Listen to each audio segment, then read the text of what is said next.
Bismillahirrahmanirrahim. Assalamualaikum warahmatullahi wabarakatuh. Waalaikumsalam warahmatullahi wabarakatuh. Sebelumnya perkenalkan, nama saya Yuliantika Solehah dari Poltekkes Banten.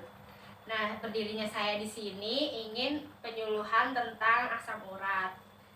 Nah, sebelum saya bagikan brosurnya, ada yang tahu belum asam urat itu apa? Ya, Penyakit. Ada lagi yang tahu? Penyakit yang tidak tertahankan di pembengkakan. Oh iya, benar. Nah, sebelumnya saya bagikan dulu ya. Saya bagikan biar dibaca-baca. Jadi langsung aja ya. Asam urat atau yang biasa disebut gout dalam bahasa medis adalah peradangan pada sendi yang terjadi ketika kadar asam urat di dalam tubuh itu meningkat. Nah, penderitanya umumnya dirasakannya tuh panas gitu, bengkak, kemerahan. Nah, yang biasa sering terjadi biasanya di ibu jari, pergelangan kaki, di pergelangan tangan, jari tangan, siku gitu. Terus pada kondisi normal asam urat itu larut dalam darah dan dikeluarkan melalui urin. Tetapi kalau pada kondisi tertentu itu asam uratnya meningkat dan pengeluarannya tuh sulit gitu. Jadi menumpuk di dalam darah gitu. Nah, adapun penyebabnya ada dari faktor keturunan, terus penyakit bawaan kayak diabetes mellitus, terus gangguan ginjal, hipertensi. Ada juga dari pola makanan yang mengandung purin, contohnya itu jeroan, seafood. Terus kalau dari minuman itu alkohol, jus buah gitu. Terus obesitas atau berat badan yang berlebih. Terus obat-obatan yang bersifat analgetik dalam waktu yang lama. Terus tanda dan gejalanya bisa dilihat yang sering kesemutan biasanya tanda-tandanya. Terus nyerinya biasanya muncul di malam hari atau pagi hari ketika bangun tidur. Terus terlihat bengkak, kemerahan yang udah saya jelaskan tadi. Terus nyerinya juga berulang-ulang. Biasanya ya di jari kaki, jari tangan, dengkul, tumit kayak gitu. Ada komplikasi yang bisa terjadi, misalnya topi itu penumpukan kristal-kristal di bawah sendi gitu, di bawah kulit yang kayak bentuk benjolan gitu. Pokoknya umumnya biasanya tuh di dengkul, siku kayak gitu.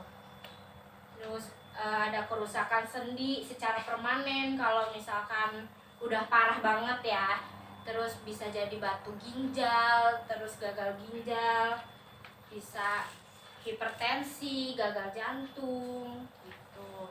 Terus udah terjadi kayak gitu, perawatan secara mandirinya di rumah ada dengan cara obat maupun tanpa obat. Nah, yang tanpa obat itu bisa dilakukan dengan mengistirahatkan sendi kayak gitu. Misalnya di kaki nih, kakinya diistirahatkan dulu. Kalau dianya lagi pakai sepatu, dilepas dulu, perhiasannya dilepas juga.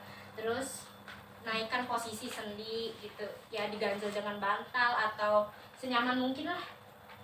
Habis itu dikompres dingin. Kenapa sih kompres dingin? Karena efek dingin itu meredakan nyeri. Terus mengkonsumsi air yang banyak gitu. Makanan yang dianjurkan oleh yang asam urat itu, penderita asam urat, yang dianjurkannya harus konsumsi karbohidrat kompleks. Misalnya kayak nasi, singkong, roti dan ubi. Terus ada lagi yang mengandung banyak vitamin C sama vitamin A. Contohnya kayak jeruk, pepaya, stroberi gitu. Yang kayak postasium, misalnya kentang, yogurt kayak gitu. Terus ada juga nih yang harus dipantang ya, yang harus dihindari. Misalnya jeroan. Nah, jeroan misalnya itu ada usus, hati, babat kayak gitu. Terus seafood juga. Terus kacang-kacangan kayak kacang kedelai, kacang hijau, kacang tanah, melinjo kayak gitu. Hewan ternak dan hewan unggas misalnya kayak kambing, sapi, kuda, angsa kayak gitu ya. Terus sayur-sayuran juga ada yang harus dihindari kayak daun pepaya, daun singkong, kangkung kayak gitu, buncis. Buah-buahan juga ada, durian gitu, nanas. Terus mengurangi makanan cepat saji kayak kornet sapi, sarden gitu. Terus yang makanan kayak protein dan lemak juga, sama karbohidrat sederhana kayak gula, permen gitu. Itu sih yang dapat saya sampaikan. Mungkin ada pertanyaan? Mau nanya, Iya dong. kalau pada umumnya itu asam urat itu penyebabnya apa sih? Penyebab asam urat ini? Terjadi karena apa gitu ya? Biasanya itu terjadi, langsung jawab aja ya. Karena kita kebanyakan mengonsumsi makanan yang mengandung purin. Nah, yang mengandung purin itu misalnya jeroan, seafood. Terus kalau minumannya itu kayak alkohol, jus buah gitu. Kenapa sih jus buah juga ini termasuk? Karena dia karbohidrat sederhana. Nah, karbohidrat sederhana itu di dalam tubuh diubah menjadi purin gitu. Masuk makanan purin. Ada lagi?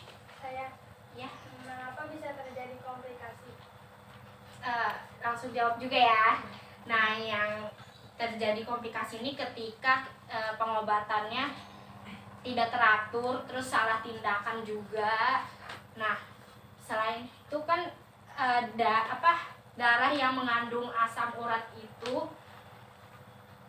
misalnya apa ya bahasanya, jadi normalnya itu kan asam urat larut dalam darah. Nah, kalau kondisi tertentu nggak larut itu, misalnya dia ngalirnya ke ginjal gitu, terus mengendap tuh asam uratnya di ginjal, jadi batu ginjal. Terus kalau dia ngendapnya di kemih, kandung kemih, jadi batu kemih kayak gitu.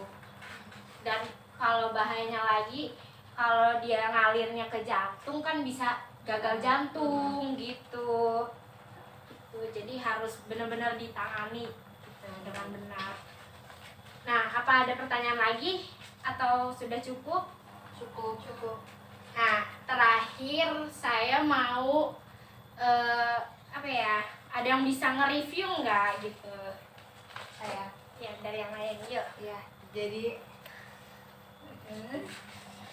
penyakit asam urat itu merupakan penyakit peradangan sendi akibat kadar asam urat di dalam tubuhnya itu tinggi. Iya. Terus ada beberapa faktor tanda penyebab. Salah satunya itu faktor keturunan, obesitas, dan lain sebagainya. Terus tanda dan gejalanya itu salah satunya kesemutan dan ngilu. Terus apabila tidak ditangani secara baik akan terjadi komplikasi. Ya. Terus ada lagi? Oh iya, cara penanganannya tuh bisa dengan obat ataupun bisa dengan mandiri gitu. Ya. Jika ada beberapa makanan yang harus dihindari juga seperti makanan seafood, kacang-kacangan dan lain sebagainya. Ya, betul. Terima kasih untuk penanya dan yang memberi kesimpulan. Saya ada sedikit apresiasi nih ya untuk kalian. Mohon diterima. Ada teh. Terima kasih. Iya. Makasih. Makasih juga ya. Saya izin pamit undur diri. Wassalamualaikum warahmatullahi wabarakatuh. Waalaikumsalam warahmatullahi wabarakatuh.